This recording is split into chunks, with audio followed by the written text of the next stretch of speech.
Good morning.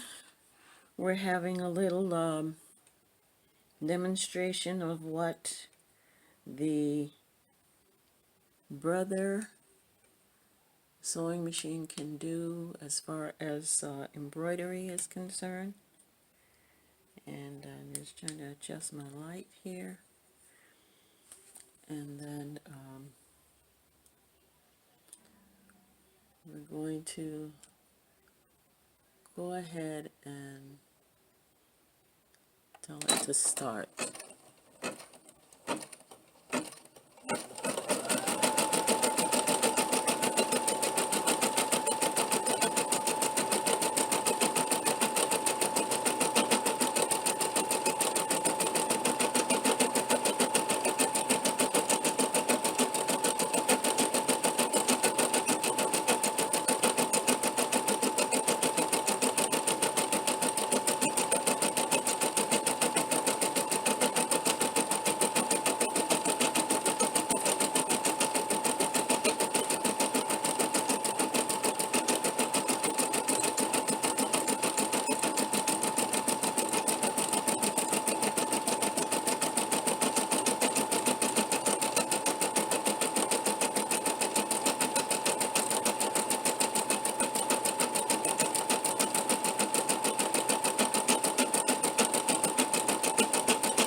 And now the design is complete.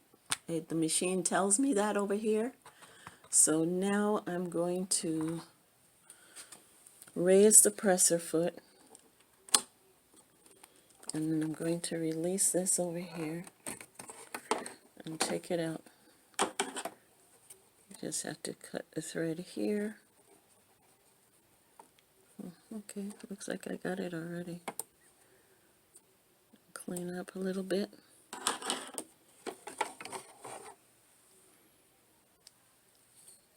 And there we have it. A butterfly, and this can be put on a tote bag. It can be put on a t-shirt. It can be cut out and used as a patch on something else. And there you have it. And this machine is the Brother Embroidery and Sewing Machine SE425 Enthusiast. Bye-bye. Stay tuned for the next example of what the machine can do. There are many embroidery stitches that are available, and just see a few of them here. It's the rose. Some of them have more than one. We have Easter coming up. We have the Easter egg, and it goes 6 steps. So it goes step by step until it shows you what's next. So yeah, just stay tuned, and see you in the next video. Like and share. Thank you.